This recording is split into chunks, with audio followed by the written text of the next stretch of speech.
इस्लाम कोट में ॻोठाणनि पारां बासरनि जे ज़ातियुनि ख़िलाफ़ एहतजाजी मुज़ाहिरो कंदे इंसाफ़ जो मुतालबो कयो वियो। ॻोठ खाखण हियार रहम जे रवासिन बरकत अली वसाए पोटे रजब अली ज़ुल्फ़कार अली वसाए पोटे प्रेस क्लब ॾाढो एहतजाज कंदे चयो त मुख़ालिफ़ धुर जे अलीसन ख़ुदाबख़्श ऐं हुसैन हीरो उन्हनि सां ज़ातियूं करे उन्हनि जो जीअण जंजाल करे छॾियो आहे। उन्हनि चयो त मुख़ालिफ़ कूड़ा इल्ज़ाम हणी खेनि बदनाम करे रहिया आहिनि। पोइ राति असांजे घर ते हिननि हमिलो कयो आहे। माइयुनि समेत असांजे ॿार बचे जो उथण वेहण असां लाचार आहियूं ऐं उहा मूं थाणे इस्लाम कोट ते NC बि हिननि जे ख़िलाफ़ कटराई आहे ऐं SP इस्लाम मिठी खे जेको आहे सो दरख़्वास्त बि हिननि जे ख़िलाफ़ ॾिनी आहे।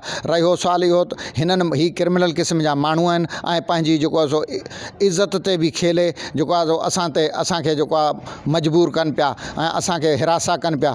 असांखे हिननि खां शीशन जज मिठी खे अर्ज़ु था करियूं त असांखे जेको आहे सो हिननि खां तहफ़ुज़ ॾिनो वञे ऐं असांजे बचनि जी ज़िंदगी खे बचायो वञे। एहतजाज कंदड़नि सेशन जज थरपारकर ऐं SSP थरपारकर खां मुताबिक़ उते नोटिस वठी उन्हनि सां इंसाफ़ कयो वञे। विज़िट कयो अवामी आवाज़ मीडिया ग्रुप जी वेबसाइट awamiawaz.pk।